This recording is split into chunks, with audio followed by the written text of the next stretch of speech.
American 12-year-olds are not child prodigies, writing, formatting, editing, and publishing their own novels, nor are they personally reaching out to Fox 5 Atlanta to share their story. Today, I am lucky enough to be joined by Blake Varnadoe, the author of Eclipsar, a 230-page psychological sci-fi thriller. Mr. Blake, welcome. Thank you. Hello, Jada White. How are you doing today? I'm good. How are you, Blake? I'm doing great. Happy to be on Fox 5.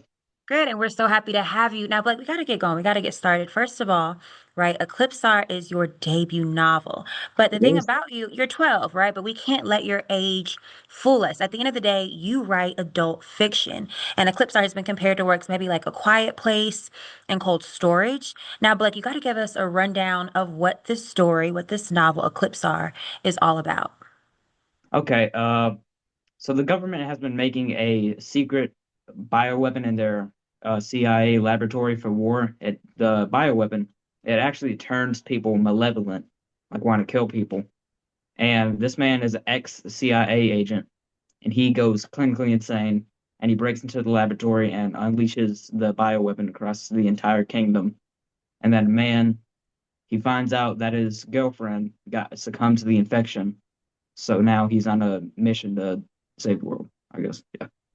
Absolutely. Now, I also learned that you wrote, formatted, and edited this novel all by yourself in a matter of 3 months. The only thing you said that you didn't do yourself is the cover. My question to you, how are you able to do all of that in 3 months? I've talked to some authors who are actually currently working on books, and it has taken them like a year plus. How are you able to do so much in just a short period of time?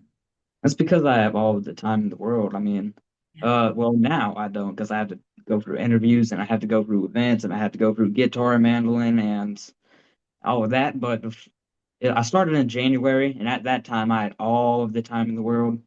So I just spent all day, every single day, just writing. Got you. Now, speaking of adult fiction, which is what you write, I want to know how in the world did you get into writing that genre? I found some of your writing on your Instagram page, and it's quite graphic, some of the bloody scenes and the way that you describe it. Now, I feel like maybe like a lot of either parents or older cousins, aunts, uncles, I think a lot of the times we try to shield, kids from certain stories or certain scenes because we don't want to scare them. But Blake, you aren't scared. You got to tell me, why aren't you scared? Why are you so able to just comfortably write about these kinds of things? Guess it's just my DNA. I guess it's just in my blood. I mean, my mom loves to watch horror movies. My dad loves to watch horror movies. Well, adopted dad, but whatever. Uh, I've always just watched horror movies. Really? How young were you when you first started watching these horror movies? I, mm, like two. Really? And you didn't have any No, nightmares no, or not two. anything? I'm so sorry, not two. I meant to say eight.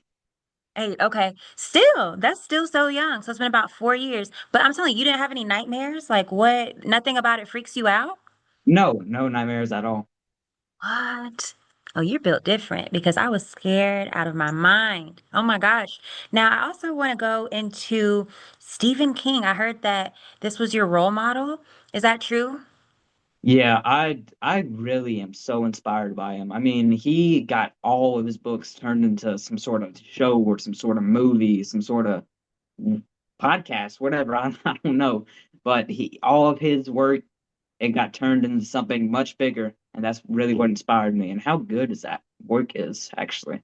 His work is one of the some of the best that I've ever read in my life. So I love that. I love that he inspires you. For those in our audience who may not know, Stephen King has actually been nicknamed the King of Horror. And so, like you said, a lot of his novels, a lot of his writing has been turned into movies. Some of the names that really ring in my ear would be the movies It with the clown, Carrie. My yeah, mom remembers Carrie from her childhood, and The Shining. Right now, you're braver than me. I couldn't watch all that all the way through. Mm-mm. Not for me. But I'm so happy that that is something that inspired you. Now, I know you said that you started watching horror when you were about 8. How early on did you get into Stephen King's work? whenever I was like 11.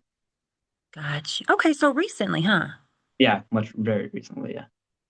Got you. Now, also scrolling through your Instagram, I learned that even as a published author, you too can sometimes struggle with grammatical errors. As a journalist, we do the same, right? But I wanted to know, just like obviously, at the news station, we write articles, right? But our articles aren't as long as a novel, right? So what is it like, the tediousness of being an author of such a large, you know, just work? Like, how do you stay motivated? Because I feel like for me, I write my little article. Okay, let's get it fixed. Let's get it done. Submit it. We got to go on, right? Let's make sure it's right. But I can't imagine having to write pages upon pages and then having to check myself through all of that. How is that tediousness for you? Is that something that you love, correcting your mistakes or finding your mistakes or spending time thinking about, is it lie or lay? Is it this there or that there? How does that work for you? Really, it's my condition, autism. It makes me really hyperfixate on what I'm doing. So at the moment, I just start writing, I get very into writing, and then maybe I start editing, but usually I just write, write, write, write, write, write, write, write, write. And then after I'm done writing the book, then I get hyperfixated on editing, and I pour my heart and soul and brain into it. Uh, and then formatting, that's the easiest part. I have a tool that automatically does all of that for me, Reezy Studio. But editing, I love doing editing. Right, right. That's honestly my favorite part. Oh, I love to hear it. I mean, I feel like that's necessary. If you're going to be an author, you better love what it is that you do. And I think that that's something that's very obvious about you, because what other 12-year-old is out here on media press tours, right, talking about the novels that you're writing. Now, I also want to mention how before you were studying at Lafayette Christian School, but now you take classes online. So I'm assuming you're completely homeschooled. How does this, or maybe let me word it this way. Does this make juggling your life easier as an author, as a kid, as a student, right, in school, and also just, your personal life? You mentioned earlier how you play instruments as well. How does now having online classes make your life better or worse? It makes it so much easier and so much better because at school, you have to be there 8 hours in a day. Homeschool, you only have to spend like 1 hour to like two, and it's easy. You don't have to deal with bullies. You don't have to deal with annoying teachers. You don't have to deal with any of that. Yeah. And I mean, speaking of that, I wanted to know, do you ever miss school at all? I know you mentioned bullies or annoying teachers, but do you miss socializing in any way? Were you able to make really great friends at school? How was that experience for you? I was not able to make any friends at all. Mm. But I was in pre-K at 4 years old. I taught myself how to read at 2 years old, watching things like Super Y, or was it 3 years old? I'm not too sure if it was 2 or 3, but watching channels like sorry, not channels, shows like Super Y and a lot of things that taught me how to read at 3 years old. And then at 4 years old, I was trying to teach my peers how to read, but I couldn't. And that's okay. You But were too smart for them, and it's fine. And I'm just glad that now you're in a better situation for yourself in order to be able to thrive. But yeah, I'm sorry that being at school didn't work for you. But like I said, I'm glad that you found an alternative that really works better for you overall, and that, like you said, makes your life better. Now, earlier you mentioned your autism. I also wanted to talk about how in the email you sent us at Fox of Atlanta, you talked about that you do have depression, or that you struggle with depression and autism. And you wrote a very powerful statement saying that mental illness isn't a disability, it's actually a capability. I want you to explain that to us, because I know that so many of our viewers at home either, we are going or have experienced depression or autism, or we know someone who's gone through those things. So, Blake, as a young author, what do you have to say about that, about your statement? a lot of people stereotype mental illnesses as a very bad thing. Like it makes people think, oh, this guy has a mental illness. Oh, he must be insane. He must be uh, insane. Yeah. But that's not how mental illnesses work. Not depression, not autism, not psychosis, not anxiety, not none of that. That's not insanity. That's not mental retardation. That is just a thing about you, as it really just adds more self-discovery, and it has a lot of benefits to it, like say bipolar disorder. There are some negatives, like whenever you're having low moments, but in the good moments, you're having the greatest time of your life. And that's one of the main good things about bipolar. Uh, Depression, and you just gotta learn some coping skills, get on some medicine, and then you're absolutely fine. And autism, that makes you get involved in what you're doing. So j just at the sacrifice of a little bit of social skills, you get all of the benefits of being smarter, being focusing more, and it not a disability, it's a capability, in my opinion. Like, I love that you are so comfortable with opening up and being vulnerable about that and being able to share something like that, especially at, such a young age. I think it's very important. Like I mentioned earlier, I think it's very important for our viewers to hear and to know and to recognize. And I know in my own life, I've recognized it amongst my peers who might be autistic or who might struggle with bipolar disorder or things of that nature.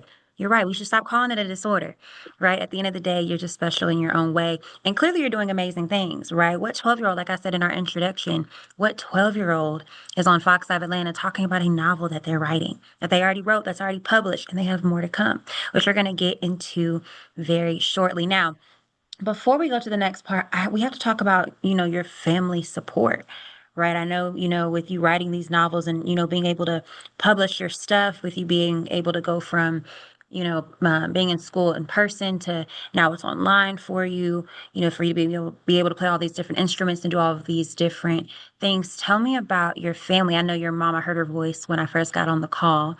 So obviously she's there with you. How has your family been so impactful in your life thus far in your 12 years? They have been very supportive, but they don't really help me with any of the writing or the editing or the publishing or the formatting. I do it all by myself, but they do help me along the way because, as I said, there are some benefits to mental I don't want to say illnesses or disorders, but there are some bad side effects of having mental conditions. So whenever I have episodes like that, that's when they really come in to support me and help me get through depression, autism, and anxiety. But yeah, there you are, very supportive, but I do all of the work myself. Yes, speaking of the fact that you do all of the work yourself, is anybody else in your family, are they good writers as well? Is it something that like, runs in the blood? Is this like a hereditary thing you think? Or are you just out of your family? You are the writer. You are that guy when it comes to that. I'm not too sure. I haven't really been talking about it to them or to anybody, but me and my grandmother, we did start a children's book called The Adventures of Mr. Doozy and Mrs. Lucy at whenever I was 8 years old, and she was, I don't know, she was 55 or something. But yeah, it was somewhat a book, but never came to life or anything. But No, I love that though. That's a great start. I love that that's something that you're able to remember and really pinpoint. So I love that. Now, next thing I want to talk about, we here at Fox of Atlanta, we're not the first news organization to recognize you. You were actually featured in an article from where you're from, LaGrange. You were featured in the LaGrange Daily yeah, News. and Yes, I even WTVM, WLTZ, WER, WELRFM. Uh, I, I don't want to say Atlanta News First is going to get me on because we're still working on that, but Yeah, well, speak life to it. It could 100% happen. So, like you said, you're getting so much recognition. I even saw on your Instagram that one person in particular, one like supporter of yours, stopped for a picture and she had your book. Is that what I saw? Did I see that correctly? yeah. Yeah, so my question to you is, how does it feel for to you to be recognized for your writing? What is that like? What has that been like so far? The I like the fact that I'm making money out of it, but the attention, I don't really care about it. Uh, the fame, I don't care about it. But I do like that my family is going to possibly get generational wealth from what I'm doing, and that I can entertain more readers, more people, and inspire more people. But I really don't care about the fame. I just want to reach people so I can inspire them no matter what conditions they have, and I can entertain them. I don't care about the fame. Blake, are you told all the time how mature you are? I'm like, am I actually talking to a 12-year-old? Are you told that a lot? Yes. A lot of people, whenever they approach me, they think I'm like 16 or 17, even though, Yes, you're so mature. Even to be thinking that far ahead, to be thinking about generational wealth. I'm like, what was sixth grade Jada White doing? Not this. Not thinking about generational wealth. Okay, I'm proud of you. You are very ahead in your thought process and your thinking. And I'm really excited because I know that's going to take you very far. Now, speaking of where you're going in the future, you got to tell us about this upcoming work that you have, right? You mentioned Nightmare on the Run before we started the recording. I saw something about something called the Black Collection, or also a collection of dark dystopian thriller short stories. Tell us where you are with those things, and if possible, is there like an expected date or time frame as to when we might see more work from you in particular? Yeah. That collection, I'm not too sure if I'm going to follow through with it, Okay. but Nightmare on the Run, I'm definitely going to follow through with that. It is about a woman. She gets attacked in the middle of an alleyway, and she has to join federal forces to figure out who exactly attacked her. And a terrorist organization is actually inside of the city terrorizing everything. So that might be connected. Nice. Nice, nice, nice, nice, nice. Now, like I said, can we get a hint at all about when this might be coming out? Do you have a time frame? Do you think it's going to be another three? Well, actually, I guess not. I was going to say, do you think this will be another 3 month, time span? You're like, No, no. yeah, it's going to release on October 27th of 2025. There we go. At least we have a date. That's amazing. Do you do like big book releases at all? Like, how does that work for you so far? Eclipsar wasn't that big of a big book release, but Nightmare on the Run, I'm gonna have like a live event at like Pretty Good Books or something or at Barnes and Noble. Oh, I love that. I love it a lot. Now, my next question for you. This might be an obvious question, but I never know what your answer might be. I want to know, you're 12 right now, but I want to ask you, what do you want to be when you grow up? You're already an author. Is that something that you want to continue to do for the rest of your life? Or are there any other professions that interest you? I like to play the mandolin and the guitar. I love coding. In fact, I just coded my own website and it's up and running right now, my own offer website. So I like to play instruments, code, and write. So yeah, I guess yeah. You're a busy guy. So tell me, I know you're on in online classes now. 12-year-olds are normally in the sixth or seventh grade. What grade are you in? I'm in seventh grade. You're in the seventh grade. Okay, making sure, making sure. Okay. Ah, this was amazing. Is there something else that you'd like to share that we didn't talk about just yet today? All I want to say is if you have a mental condition, no matter if it's setting you back, just remember that it is a capability, not a disability, and it is just part of who you are, and it's just what makes you special. Right, Fox Habit Atlanta viewers, you have heard it here from the one and only Blake Varnadoe. He may only be 12, but he's not going to be 12 forever. He's going to continue to grow and improve, and we're going to see more work from him, including his work coming out. You said October 27th, right? Uh-huh. For Nightmare on the Run. All right, Blake, we're looking forward to it. Thank you so much for your time. And thanks, Mom, too. I know we can't see you, but give her a little shout out as well, okay? Tell her how they can contact you. Oh, you can contact me by going to my website or going to my Facebook page or emailing me at blakevarnadobooks@gmail.com or calling me or texting me at 706-350-5268. And if you can Perfect. remember that, then you can go to blakesbooks.com and go to my contact information. Perfect. Thank you so much, Blake. You're welcome.